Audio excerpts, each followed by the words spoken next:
Hello guys, welcome to my YouTube channel best share analysis में आपका स्वागत है। तो चलिए आज हम बात करने वाले हैं एक स्टॉक के ऊपर जिसके Q4 के नंबर अभी आए हुए हैं और इसको लेकर नए टारगेट जो दिए हैं वो टारगेट देखेंगे कैसा का दिया हुआ है। तो स्टॉक का नाम है bank of Maharashtra. Bank of Maharashtra की अभी बात करें तो स्टॉक NSE पे 80-81 रुपये के आसपास ट्रेड कर रहा है, जो 5 रुपये के आसपास बढ़त एक दिन में देखी गई है, जो कि 7.23% की बढ़त एक दिन में नोट करी गई है।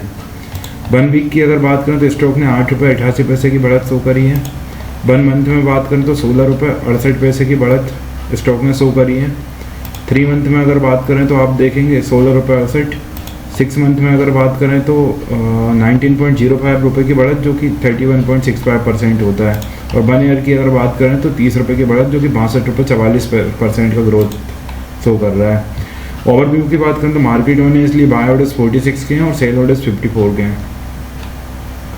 मार्केट कैप की बात करें तो 58,194 करोड़ का मार्केट कैप है। पीई रेशो 8.99 का है। पीबी रेशो ठीक है 1.85 का। इंडस्ट्री पीई आप देखेंगे 13.23 का है और स्टॉक का पीई 8.99 है, मतलब सस्ता स्टॉक्स है। डेट टू इक्विटी की बात करें तो NA है। रिटर्न ऑन इक्विटी की बात करें तो 20.55% है। रिटर्न ऑन इक्विटी बहुत शानदार है 20.55%। EPS की बात करें तो 8.42 का EPS है। डिविडेंड यील्ड की बात करें तो 2.91% का डिविडेंड यील्ड है। बुक वैल्यू की बात करें तो 40 रुपये की बुक वैल्यू और स्टॉक ट्रेड कर रहा है 80 रुपये के आसपास। और फेस वैल्यू की बात करें तो 10 रुपये की फेस वैल्यू है। तो रिटर्न ऑन इक्विटी भी शानदार है, डिविडेंड यील्ड भी शानदार है, बुक वैल्यू भी ठीक है, फेस वैल्यू भी ठीक है। अब देखते हैं फाइनेंशियल्स के बारे में। तो रेवेन्यू क्वार्टरली ग्रोथ कर रहा है, ईयरली रेवेन्यू ग्रोथ कर रहा है। प्रॉफिट की बात करें तो क्वार्टरली प्रॉफिट इंक्रीज है, ईयरली प्रॉफिट इंक्रीज है। नेटवर्थ की बात करें तो साल दर साल नेटवर्थ में ग्रोथ देखने को मिल रही है। शेयर होल्डर पैटर्न की अगर हम लोग बात करें तो प्रोमोटर्स के पास 73.60% का स्टेक है। PSU बैंक के गाय से और अदर डोमेस्टिक इंस्टीट्यूशंस के पास 7.65% का स्टेक है।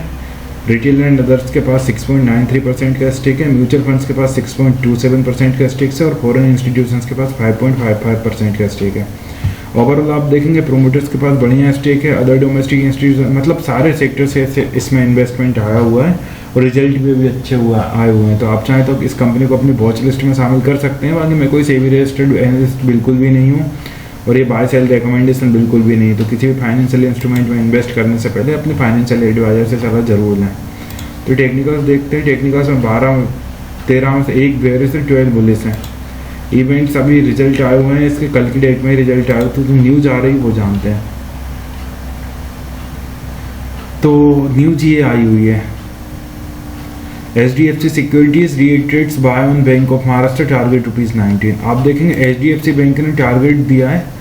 HDFC securities on bank of Maharashtra maintain buy with a target price of 90 रुपये का टारगेट HDFC बैंक ने दिया है और उसका रीज़न ये है, maintain buy with a target price of 80। Strong earnings है, driven by 22% year on year loan growth हुई है। डिपॉजिट ग्रोथ की बात करें तो 14% year on year deposit growth हुई है। कासा रेशो इम्प्रूव्ड हुआ है 52.5%। क्रेडिट कॉस्ट बिलो 1% पहुंच गई है with improving asset quality. Strong deposit franchise supports low funding cost and margins. Estimate upgrades driven by growth and asset quality. तो estimate जो दिए हैं वो अपग्रेड्स हैं ड्रिवन बाय ग्रोथ और एसेट क्वालिटी इंप्रूवमेंट्स के आधार पर। तो बस ये स्टॉक रिलेटेड न्यूज़ आई जो बेसिकली बैंक ऑफ महाराष्ट्र के लिए न्यू टारगेट प्राइस है। इसी तरह और भी स्टॉक रिलेटेड न्यूज़ जानने के लिए हमारे चैनल को लाइक शेयर सब्सक्राइब करना ना भूलें। Thank you.